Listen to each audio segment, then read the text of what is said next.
Praise the Lord and जय मसीह की दोस्तों, आज के इस आध्यात्मिक यात्रा के एक और नए एपिसोड में आप सबका एक बार फिर से स्वागत है। दोस्तों, क्या आप कभी ऐसा महसूस करते हैं कि आप अपने जीवन की उथल पुथल और तूफानों से घबरा कर परमेश्वर से दूर भाग रहे हैं? क्या आपने कभी ये संदेह किया है कि आपको परमेश्वर प्रेम करते हैं या नहीं, या आपके हृदय में कभी ऐसा शक उत्पन्न हुआ है कि परमेश्वर आपसे प्रेम करते हैं या नहीं, और आप परमेश्वर की आज्ञाओं का पालन करने में संघर्ष महसूस कर रहे हैं? यदि हाँ, तो दोस्तों, योना भविष्यवक्ता की अविश्वसनीय यात्रा आपको आशा, प्रेरणा और आत्मिक जागरण प्रदान करेगी और आपको आत्मिक उन्नति में सहायता करेगी, आपको परमेश्वर के और करीब आने के लिए सहायता करेगी, मदद करेगी। दोस्तों, योना भविष्यवक्ता को परमेश्वर ने नीनवे शहर जाकर पश्चाताप का संदेश देने के लिए बुलाया था, लेकिन योना एक साधारण भविष्यवक्ता नहीं था। वह उन लोगों में से था जो परमेश्वर के प्रति अपने आस्था और विश्वास के कारण अक्सर संघर्ष करता रहता था। दोस्तों, नीनवे के लोगों के अत्याचार को देखकर और उनकी दुष्टता को देखकर योना उनका सामना करने से घबरा गया। उसने परमेश्वर की आज्ञा से विमुख होकर और उसके आज्ञा के उल्लंघन में उसने एक फैसला लिया और वो नीनवे ना जाकर वो तर्तीस को जाने वाले जहाज में बैठकर जाने लगा। लेकिन दोस्तों, परमेश्वर योना को उसके भाग्य पर नहीं छोड़ सकता था। योना की अवज्ञा के कारण उसने समुद्र में एक भयंकर तूफान भेज दिया, जिससे जहाज डूबने का खतरा पैदा हो गया। दोस्तों, वहाँ पे कुछ नाविक भी थे और वो उस तूफान को देख कर के घबरा गए, और उन नाविकों ने अपने अपने देवताओं को पुकारा और उन्होंने सोचा कि किसने पाप किया और किसके पाप के कारण ये तूफान आया और हम डूब जा रहे हैं, हम मरे जा रहे हैं। किस कारण उन्होंने पता लगाने की कोशिश की और उन्होंने उस पता लगाने के लिए उन्होंने चिट्ठी डाली कि किसे बलिदान किया जाए और किसके पाप के कारण ये तूफान आया है। और जब चिट्ठी योना के नाम की निकली तो नाविकों ने और योना ने भी बोला कि मुझे समुद्र में फेंक दिया जाए, और नाविकों ने उसे जहाज से समुद्र में फेंक दिया। दोस्तों, समुद्र में डूबते ही योना को एक विशाल वेल ने निगल लिया। परमेश्वर ने एक वेल का प्रबंध किया और वेल के पेट के अंधकार और अकेलेपन में योना ने अपनी गलती का एहसास किया और परमेश्वर से क्षमा के लिए प्रार्थना की। उसने परमेश्वर को भविष्य में उसकी आज्ञाओं का पालन करने का वादा किया। दोस्तों, परमेश्वर ने योना की प्रार्थना सुनी और वेल को सूखी जमीन पर उलटने के लिए आदेश दिया। इस चमत्कारिक अनुभव से योना ने परमेश्वर की असीम कृपा और करुणा को समझा। अब वह नीनवे जाने के लिए तैयार था। दोस्तों, परमेश्वर के आदेश पर योना नीनवे गया और पश्चाताप का संदेश दिया। नीनवे के लोगों ने योना की बात सुनकर और उस सुसमाचार को सुनकर अपने दुष्ट तरीकों से मुंह मोड़ लिया और अपनी सारी गलतियों को परमेश्वर के सामने मान लिया, सारे पापों को परमेश्वर के सामने मान लिया, और उन्होंने परमेश्वर की क्षमा को प्राप्त किया। और परमेश्वर ने उन्हें पूरे नीनवे को क्षमा कर दिया और उनके शहर को विनाश से बचा लिया। फिर उनके शहर का विनाश नहीं हुआ। दोस्तों, योना की यात्रा ने उसे पूरी तरह से बदल दिया। उसने सीखा कि परमेश्वर हमेशा उसके साथ है, भले वो कितना भी भटक जाए। उसने यह भी सीखा कि परमेश्वर का प्यार और करुणा सभी के लिए उपलब्ध है, चाहे वे कितने भी पापी हों। दोस्तों, योना की कहानी हमें सिखाती है कि परमेश्वर से हमें कभी नहीं भागना चाहिए। जब हम मुश्किलों का सामना करते हैं तो हमें परमेश्वर की ओर मुड़ना चाहिए, क्योंकि वह हमारी मदद करने के लिए हमेशा तैयार रहता है। हमेशा याद रखें कि परमेश्वर हम सबसे प्यार करते हैं और परमेश्वर का प्रेम और उसकी करुणा कभी खत्म नहीं होती। दोस्तों, योना की कहानी हमें याद दिलाती है कि परमेश्वर का प्रेम और उसकी करुणा हमेशा हमारे लिए मौजूद है।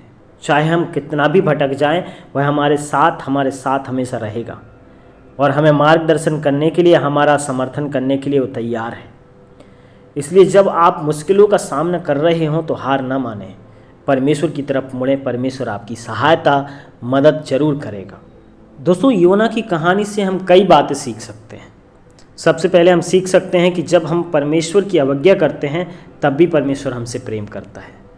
योना ने परमेश्वर से भागने की कोशिश की, लेकिन परमेश्वर ने उसे छोड़ा नहीं। उसने उसे रोकने के लिए एक तूफान भेजा और उसने उसे बचाने के लिए एक व्हेल मतलब मछली को भेजा। दोस्तों, दूसरी बात हम सीख सकते हैं कि परमेश्वर दयालु है। भले ही नीनवे के लोग दुष्ट थे, परमेश्वर उन्हें क्षमा करने को तैयार था अगर वे पश्चाताप करते हैं तो। और उन्होंने जब पश्चाताप किया तो परमेश्वर ने पूरे नीनवे शहर को विनाश से बचाया, नीनवे शहर का विनाश करने से रुका। दोस्तों, अंत में हम सीख सकते हैं कि हमें कभी भी परमेश्वर से दूर भागने की कोशिश नहीं करनी चाहिए। परमेश्वर हमारे साथ है और जरूर परमेश्वर हमारी सहायता करेगा। तो हम अपनी परेशानियों में, हम अपने संघर्ष में हम परमेश्वर की तरफ मुड़ें। परमेश्वर हमें सही रास्ता देगा, सही मार्ग दिखाएगा। दोस्तों, जितने भी विश्वासी भाई लोग हैं, जितने भी परमेश्वर के सेवक लोग हैं, परमेश्वर के पास उन सब के लिए एक विशेष योजना है और विशेष पर्पस है। और हम सब उस परमेश्वर की उस योजना को पूरा करने के लिए जब हम अपने आप को देते हैं तो परमेश्वर हमें आशीष देता है और मार्ग दिखाता है और अपनी दयालुता हम पर बनाए रखता है। लेकिन जब हम उससे दूर जाते हैं और अपनी इच्छा को पूरा करने की कोशिश करते हैं, फिर भी परमेश्वर हमें सही रास्ते पर लाने के लिए वो सब कार्य करता है जिससे हम उसके पास आ सकें। चाहे हमें परेशानी हो, चाहे हमें कोई मुसीबत हो या फिर मुश्किल में हो, लेकिन हम तब जरूर आते हैं और फिर हम परमेश्वर की सेवा में योना की समान लग जाते हैं और लोगों के जीवन बचना शुरू हो जाते हैं। इसलिए दोस्तों, आपको और हमें परमेश्वर ने एक विशेष तरीके से बुलाया है और विशेष पर्पस के लिए हमें चुना है कि हम परमेश्वर के लिए महिमा के कारण हो, परमेश्वर के लोगों में परमेश्वर के सुसमाचार को बांटने के लिए हम उपयोग किए जाएं। दोस्तों, हम सब के लिए एक विशेष पर्पस है। हम सब यूनिक व्यक्ति हैं।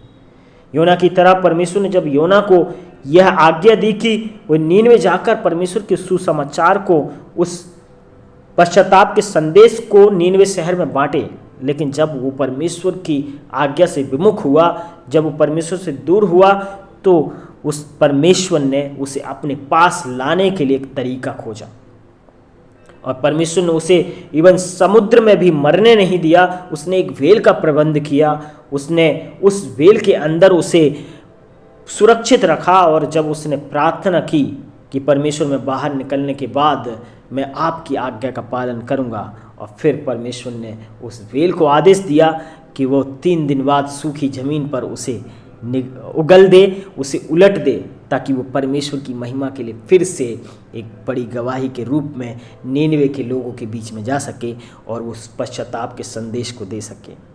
दोस्तों, परमेश्वर आज हमें भी उसी तरह से इस्तेमाल करना चाहता है।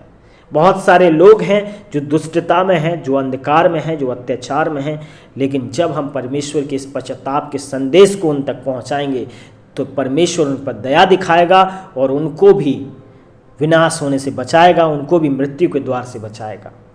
तो आइए हम परमेश्वर के लिए अपने आप को सौंप दें और उसके लिए इस्तेमाल होने के लिए अपने आप को सौंप दें, ताकि परमेश्वर की आशीष हमारे द्वारा परमेश्वर और लोगों तक भी पहुंचाए और हमें भी महान आशीषों से भरे। आइए हम प्रार्थना करते हैं। सर्वशक्तिमान परमेश्वर, हम आपका धन्यवाद देते हैं आज के वचन के लिए। खुदावंद परमेश्वर, जिस तरह आपने योना को चुना खुदावंद परमेश्वर, हम विश्वास करते हैं खुदावंद परमेश्वर कि आपके पास हमारे जीवन के लिए भी एक अद्भुत योजना है। खुदावंद परमेश्वर, हमें तैयार कीजिए खुदावंद कि हम उन लोगों तक जा सकें और उस संदेश को, सुसमाचार को प्रभु और लोगों तक पहुंचा सकें, ताकि पिता परमेश्वर उन लोग बचाए जाएं, मृत्यु के द्वार से बचाए जाएं खुदावंद, और आपके राज्य के भागी वो बनने पाए। प्रभु यीशु के नाम से मैं प्रार्थना करता हूँ। हर एक भाई बहन जितने भी इस प्रार्थना में जुड़े हैं, हर एक को आप आशीष दे खुदावंद परमेश्वर, अपनी महिमा के लिए इस्तेमाल कर खुदावंद परमेश्वर। जिस तरह आपका वचन कहता है और आपके ये महान आदेश है मत्ती 28 उसका 18 से 20, आपका वचन हमें सिखाता है कि सारे स्वर्ग और पृथ्वी का अधिकार मुझे दिया गया है। तुम जाओ और जाति जाति के लोगों को चेला बनाओ और पिता, पुत्र और पवित्र आत्मा के नाम से बपतिस्मा दो, और जो कुछ बातें मैंने तुम्हें सिखाई हैं और मानना सिखाओ, फिर देखो जगत के अंत तक मैं तुम्हारे साथ हूँ। खुदावंद परमेश्वर, इस महान आदेश को लेकर के हम चलने वाले हो सकें और हम अपने जीवन का योगदान प्रभु इस महान आदेश की पूर्ति में दे सकें। हर एक को तैयार करें खुदावंद परमेश्वर, आपके नाम की महिमा हर एक के जीवन में उतरने पाए। आपके कल्याण की घोषणा हर एक के जीवन में करता हूँ। हम सबको पिता परमेश्वर आप आशीष से भरें। धन्यवाद के साथ प्रार्थना मांगते पिता, सुन के दया से कबूल करें। प्रार्थना उद्धार करता प्रभु यीशु के नाम से, आमीन आमीन।